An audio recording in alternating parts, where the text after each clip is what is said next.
Bismillah wa salatu wa salam ala rasulillah. Nous reprenons, Inch'Allah, Salat wa Zakat, 27e leçon, partie 2.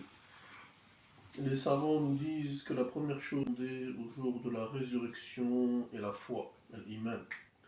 La foi, c'est-à-dire que si tu as proclamé l'unicité d'Allah, tu as cru en l'unicité d'Allah Ta'ala, et tu as fait au quotidien, et tu as pratiqué au quotidien le rappel sur l'unicité d'Allah subhanahu wa ta'ala. Tu t'en es toujours remis à Allah subhanahu wa ta'ala.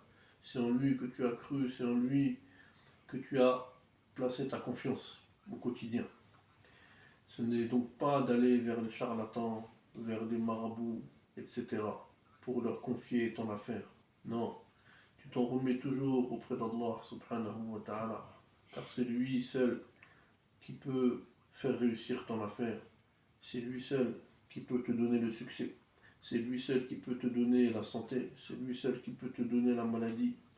C'est lui seul qui peut t'aider dans toutes tes affaires, car c'est lui qui gère tout. Il faut donc te confier à Allah subhanahu wa ta'ala dès que tu as un problème. C'est ce qu'on appelle le croyant. Le croyant, il s'en remet premièrement et automatiquement vers Allah subhanahu wa ta'ala. Son cœur est relié à Allah subhanahu wa ta'ala. Quand tu as un problème, tu t'orientes vers lui et tu te diriges vers lui à travers la prière, à travers les doigts, à travers l'espérance. Donc la première chose demandée est l'iman, c'est la foi. La deuxième chose qui sera demandée, c'est la prière, la salat. Le prophète sallallahu alayhi wa sallam a dit que si la prière est bonne, alors tu as été sauvé. Mais si la prière n'est pas bonne, alors tu as perdu et tu seras parmi les perdants. Donc attention à ne pas négliger la prière. Prends garde à ne jamais négliger la prière. La troisième chose qui te sera demandée, ce sera as-siyam, c'est-à-dire le jeûne. Le jeûne que tu as pratiqué, le jeûne que nous faisons ici-bas, le jeûne du mois de Ramadan et le jeûne surérogatoire. Alors attention à bien tenir compte du jeûne, à bien pratiquer le jeûne avec ses règles. Certains n'ont pas remboursé le Ramadan qu'ils n'ont pas fait. Certains n'ont pas remboursé des dettes de Ramadan. Et il va être questionné sur le pourquoi. Pourquoi il n'a pas payé son crédit de Ramadan. Certains sont malades seulement pendant le Ramadan.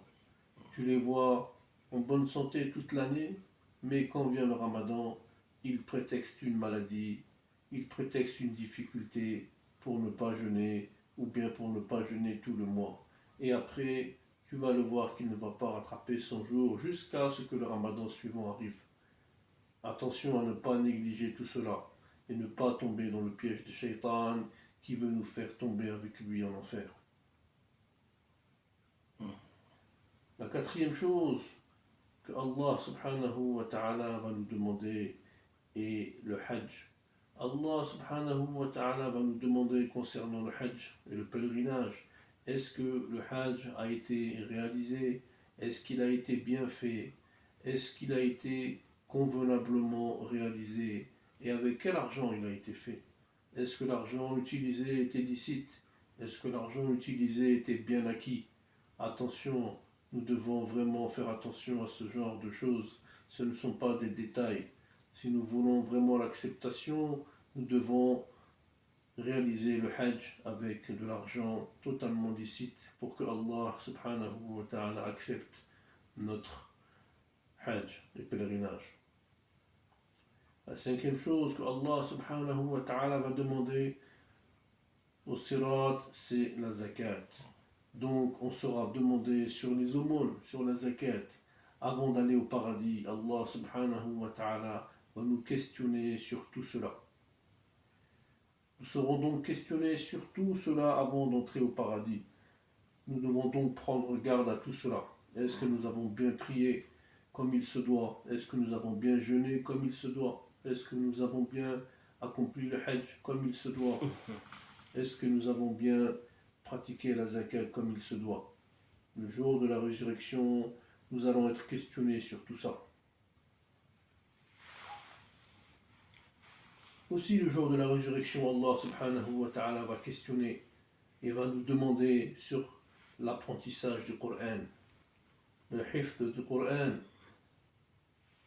Est-ce que l'apprentissage du Coran a été fait pour Allah subhanahu wa ta'ala? Est-ce que nous avons appris pour la satisfaction d'Allah?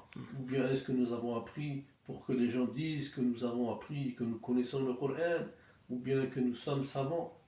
Est-ce que tu as fait cela pour Allah ou bien pour l'ostentation et pour que les gens te regardent? Est-ce que ça a été fait pour Allah ou bien est-ce que ça a été fait avec orgueil? Nous devons nous questionner sur cela et corriger nos intentions et toujours corriger nos actions. Aussi sur les règles et sur la loi du Coran. Si nous avons appris le Coran, est-ce que nous avons pratiqué le Coran? Est-ce que nous l'avons appliqué? Tout ce qui est dit dans le Coran, est-ce que nous l'appliquons? Est-ce que nous le mettons en pratique? Est-ce que nous faisons cet effort de mettre en pratique le Coran dans notre vie? Le Coran, il a été révélé pour qu'il soit mis en application. Alors nous devons veiller à cela.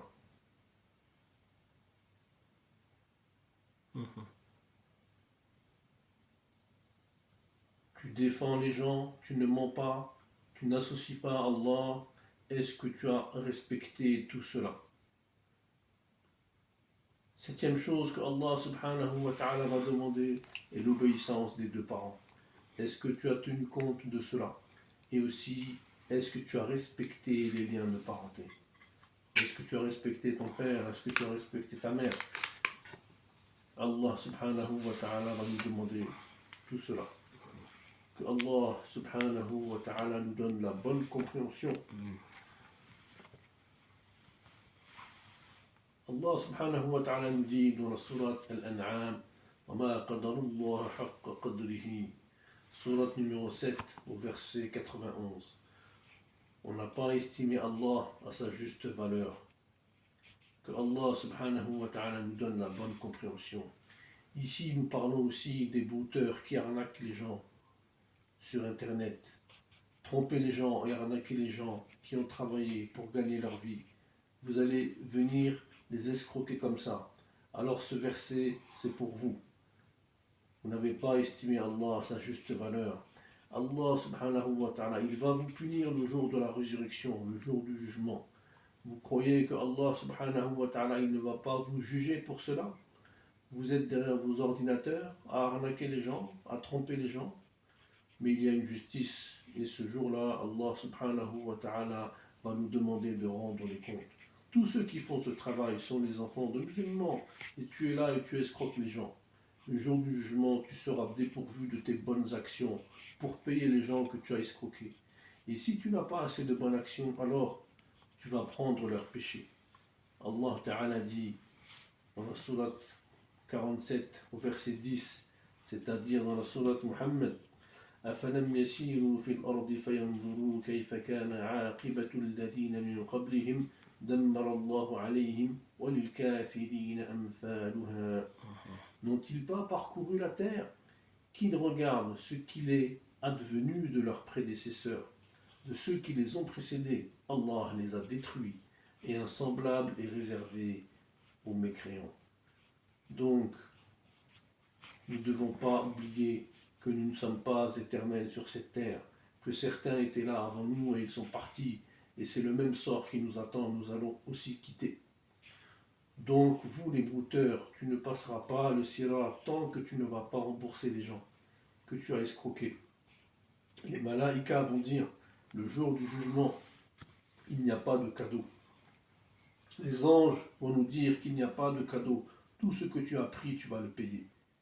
Que Allah subhanahu wa ta'ala nous donne la bonne compréhension et qu'il nous permette de nous repentir de nos péchés. Que celui qui doit quelque chose à quelqu'un, qu'il le rende. Que celui qui a fait du tort à quelqu'un, qu'il demande pardon. Car au jour de la résurrection, il n'y aura pas de cadeau. Le jour du jugement ne sera pas le lieu des actes. La demeure des actions, c'est ici, sur terre. C'est maintenant que nous devons nous corriger et rectifier. Après la mort sera la demeure des comptes et Allah va nous juger sans rien oublier. Ici s'arrête la 27e leçon de Salat wa Zakat. Rendez-vous pour la prochaine leçon de Salat wa Zakat, c'est-à-dire le numéro 28. C'était donc votre frère, Cheikh Imam Cheikh Saleh Soualoudi Al-Fawzani, traduit par votre frère. Wa sallallahu ala rasulil karim. Assalamu alaikum wa rahmatullahi ta'ala wa barakatuh.